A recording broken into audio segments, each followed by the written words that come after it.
Il n'a jamais fait aussi beau. On est confiné, il n'a jamais fait aussi beau.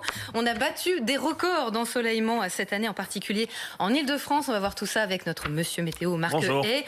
Marine qui se demande, est-il vrai qu'il y a eu plus de soleil à Paris qu'à Toulouse cette année? Alors c'est faux. C'est faux, même si l'ensoleillement est exceptionnel à Paris. J'ai pris ma calculatrice, regardez, entre le 1er janvier et le 23 novembre 2020, Paris enregistre 2004 heures de soleil et 57 minutes, alors que la normale pour l'année complète est de 1661 heures. Et dans le même temps, à Toulouse, donc on est un petit peu au-dessus de Paris, 2084 heures et 43 minutes jusqu'au 23 novembre, alors que la normale est de 2239 heures. Donc on est sur une année plutôt classique pour Toulouse, alors qu'en revanche, pour Paris, là, l'ensoleillement est exceptionnel cette année. Donc Toulouse qui devrait quand même, d'ici à la fin de l'année, atteindre la normale, alors que Paris, on le voit, on n'est même pas à la fin du mois de novembre, l'a déjà dépassé d'au moins 400 heures. Il a fait beau et il a fait chaud. Voilà, il a fait beau et il a fait chaud avec des températures records. Regardez donc ces quelques valeurs. Je vous ramène dans une période pas très joyeuse, le premier confinement, le 9 avril. C'est vrai que là, c'est la fête en ce moment. Paris enregistrait une température de 27 degrés 1, c'était du jamais vu de dépasser une température aussitôt dans l'année, de dépasser les 25 degrés. Cet été,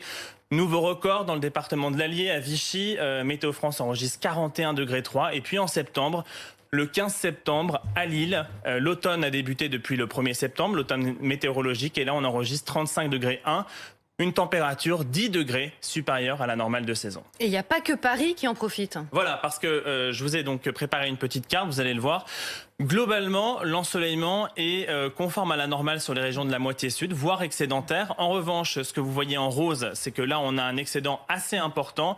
Et on le voit, cet excédent d'ensoleillement est beaucoup plus marqué sur le nord-est, sur une partie du bassin parisien, sur l'extrême nord. D'ailleurs, une petite température à Boulogne-sur-Mer cet été, le 31 juillet, on a atteint les 37 degrés 9. Et la valeur la plus chaude pour Toulouse de tout l'été, c'est 38 degrés 2.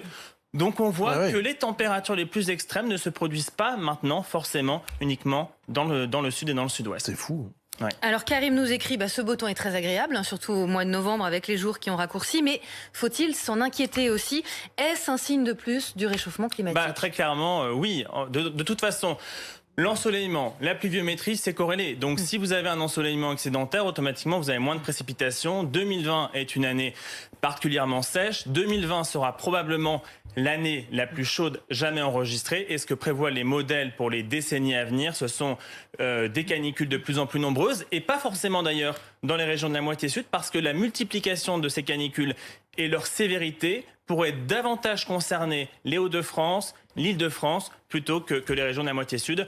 Donc tout ceci est inquiétant. Reste à savoir si tout le monde en a bien conscience. Et on va bientôt faire pousser des oranges à Paris. Absolument. Et le vin aussi, le vin qui gagne maintenant la Grande-Bretagne, les vendanges qui interviennent de plus en plus tôt dans l'année.